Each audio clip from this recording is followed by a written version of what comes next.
السلام عليكم ورحمة الله وبركاته. كل سنة وحضراتكم طيبين. أنا عارف بقالنا كتير ما تقابلناش، بس إن شاء الله الفترة اللي جاية هتبقى أحسن. ندخل في الموضوع على طول، والنهاردة جايب لكم فيديو كده خفيف نبدأ نرجع بيه لحضراتكم. فيديو فيه تحديثين مهمين جدا لكل أصحاب قنوات اليوتيوب، لازم تخليهم عندك، هتحتاجهم في وقت من الأوقات، نصائح هتحتاجها في وقت من الأوقات. وفي آخر الفيديو إن شاء الله هقول لك إحنا هنعمل إيه في خلال الفترة الجاية في القناة، وهنقدم لكم إيه، وإن شاء الله الكل هيتبسط. نبدأ مع بعض كده بأول خبر. عايز أقول لحضرتك إن طبيعي جدا بعد العيد وإن تم إصدار دفعة ادسنس اثناء العيد، توقع ان الدفعه بتاعت حضرتك هتتاخر، لان البنوك كل الفتره دي اجازه، فطبيعي ان احنا نستنى 5 ايام، من 3 ل5 ايام عمل عشان الدفعه تسمع في حساب حضرتك. فممكن تتاخر، وممكن تتاخر كمان عن 5 ايام عمل مش محسوب فيهم اجازه العيد، ومش محسوب فيهم الجمعه والسبت. فانت ابدا عد من يوم الاربع والخميس، ما تعدش بقى الجمعه والسبت، وعد بعد كده من يوم الاحد من 3 ل5 ايام عمل. فطبيعي جدا ان الدفعه بتاعت ادسنس الشهر ده تتاخر، فبلاش حد يقلق. دي اول نقطه. النقطه الثانيه لاصحاب قنوات اليوتيوب، وبما اني واتشرف ان انا احد خبراء منتجات جوجل في منتدى يوتيوب من الدرجه البلاتينيه، انقل لحضرتك تجربتي في المنتدى. احنا مش بنشوف في المنتدى كخبراء منتجات انا وزملائي اكتر من منشورات اختراق القنوات. اكتر حاجه بيتم نشرها وبيتم السؤال عنها هو اختراق القنوات، وان قنوات الاشخاص بيتم اختراقهم، القنوات الصغيره قبل القنوات الكبيره. فما تقولش انا القناه الصغيره فما فيش حد هيدور ان هو يخترقها. قناتك قديمه، قناتك جديده، قناتك كبيره، قناتك صغيره، لازم تحافظ على القناه بتاعتك وتتبع معايير حمايه القنوات، من تامين الحساب، من تفعيل التحقق بخطوتين، باضافه رقم تليفون، بايميل استرداد، برموز احتياطيه. كل ده لازم تكون عامله، وهسيب لك فيديو في الوصف يشرح لك ازاي تامن القناه بتاعتك. وعشان كده ظهرت الفتره الاخيره، بما اننا بنتكلم عن الاختراق، ظهرت الفتره الاخيره رسائل خادعه بتخدع اصحاب القنوات اكنها جايه من يوتيوب، اكن يوتيوب هو اللي بيكلمك بشكل مباشر. انت مش هتتخدع 1% ان الرساله دي مش من يوتيوب. علشان كده جه اشعار نزلته مديره المنتدى هاديه بتحذر فيه القنوات من اي رساله بتجيلك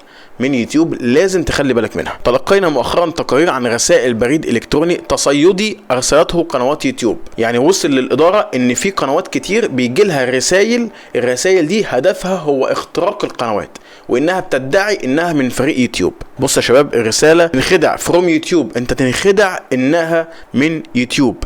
ده بيبقى شكل الرساله ومحتوى الرساله، ومكتوبه دباجه يوتيوب. انت مش هتتخدع 1% انها من شخص بيحاول يسرقك او بيخترق القناه بتاعتك. فنحن نطلب منك، ده الاداره بتحذر حضرتك كصاحب قناه، عدم تنزيل اي ملفات او النقر فوق اي رابط في البريد الالكتروني لتجنب مخاطر اضافيه مثل القرصنه، اللي هو تهكير القناه بتاعتك والحساب بتاعك والكمبيوتر بتاعك. ايضا اذا تلقيت بريدا الكترونيا وهناك اعضاء اخرون يقومون باداره القناه، نوصيك بمشاركه هذا الاشعار مع جميع المديرين لتجنب الاداره بالقناه. يعني لو في كذا حد عندك في القناه بيوصل لهم ايميلات مثلا على البريد بتاعهم، ابعت لهم الاشعار ده، قول لهم، حذرهم ان هم يفتحوا اي روابط او يضغطوا على اي لينكات علشان القناه بتاعتك ما يتمش اختراقها، لانه لو تم اختراق الايميل بتاعه او الحساب بتاعه، بالتالي القناه انت هتفقد السيطره عليها وبرضه هيتم اختراقتها. فريقنا على علم بالمشكله ويعمل على ايجاد حل لها، يعني اليوتيوب هيحل المشكله دي ويشوف الرسائل التصيديه دي وحل ليها. ده شكل الرساله زي ما احنا شايفين كده، وبيجي لك في الرساله رابط زي كده drive.google.com.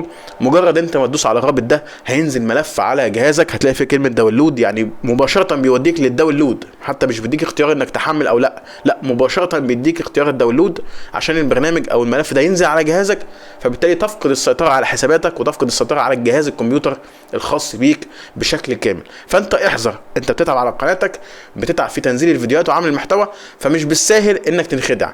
جات لك رساله من يوتيوب فيها تحذير او فيها انذار او فيها اي حاجه، خش على استوديو القناه، اتاكد الاول من استوديو القناه، شوف فعلا الرساله دي حقيقيه ولا لا. يبقى خافوا على قنواتكم، اتبعوا ارشادات حمايه القنوات، هسيب لكم الفيديو في الوصف ازاي تحمي القناه بتاعتك. اما الخبر الثالث عشان ما اطولش عليكم، وهو ان تم اضافه اللغه العربيه في تيم يوتيوب على تويتر، في حساب تيم يوتيوب. احنا كنا بنتكلم مع حساب تيم يوتيوب لما يكون عندك مشكله اختراق، عندك مشكله في القناه، بنتواصل معاه، كان التواصل باللغه الانجليزيه، لكن حاليا اصبح امكانيه التواصل باللغه العربيه. الدعم متاح الان باللغه العربيه ايضا على تويتر. تاكد من متابعه والتواصل مع الحساب الرسمي @تيم يوتيوب ان احتجت مساعده. طاقمنا التقني في اي مشكله قد تواجهك كصانع محتوى. يعني تقدر دلوقتي تتواصل مع دعم تيم يوتيوب في اي مشكله. عندك اختراق قناه لا قدر الله، وده كان معظم الحالات اللي بتروح لتيم يوتيوب ان هم مشاكل الاختراق، فسهل جدا ان انت تتواصل مع تيم يوتيوب لو عندك مشكله في الاختراق. ده لو انت مش مفعل ربح على القناه. لو انت مفعل ربح على القناه وعندك مشكله في القناه في الاحصائيات في خلافه، تقدر تتواصل برضه مع الدعم من خلال الشات داخل استوديو القناه. باختصار دي التحديثات الجديده في اليوتيوب، حبيب بس اشاركها معاكم. فيديو جديد كده نرجع بيه لحضراتكم على القناه، بقالنا كتير ما نشرناش فيديوهات بسبب رمضان، بسبب كمان انشغالي بالقناه الثانيه وبمشروعي الخاص للربح من الانترنت. طبعا لو حابين تطلعوا عليه هتلاقوا رابط برضو القناه في الوصف. ايه اللي احنا هنقدمه في القناه الفتره اللي جايه؟ اتكلمنا كتير عن زياده المشاهدات، اتكلمنا كتير عن زياده المشتركين والارباح والطرق التقليديه اللي انتوا كمان زهقتوا منها. ان شاء الله انا بحاول الفتره اللي جايه ان انا اطور من المحتوى عشان ارضي حضراتكم. لازم نرتقي شويه بالمحتوى، لازم نحسن شويه من محتوانا، ما ينفعش ان احنا نكسل. فانا ان شاء الله الفتره اللي جايه هحاول اقدم لكم نصايح، تجارب، ادوات، مواقع، برامج، تطبيقات، شروحات، حاجات كتير تفيد حضراتكم في اداره القناه. مش بس طريقه زياده المشاهدات، مش بس طريقه زياده المشتركين، لا احنا عايزين نصحح الحاجات الداخليه، الحاجات الخارجيه، الاحصائيات وخلافه. دي حاجات مهمه ومهمه جدا، لكن في برضه حاجات مهمه جدا احنا مش مركزين عليها. فان شاء الله هنركز على الموضوع ده خلال الفتره اللي جايه. بعتذر لو انا كنت اتاخرت عليكم في تنزيل الفيديوهات. اشوفكم ان شاء الله على خير، دعواتكم معانا الفتره اللي جايه. كل سنه وحضراتكم طيبين. لو عندك اي سؤال سيبه في التعليقات. اشوفكم ان شاء الله في حلقه جديده. شكرا ليكم والسلام عليكم ورحمه الله وبركاته.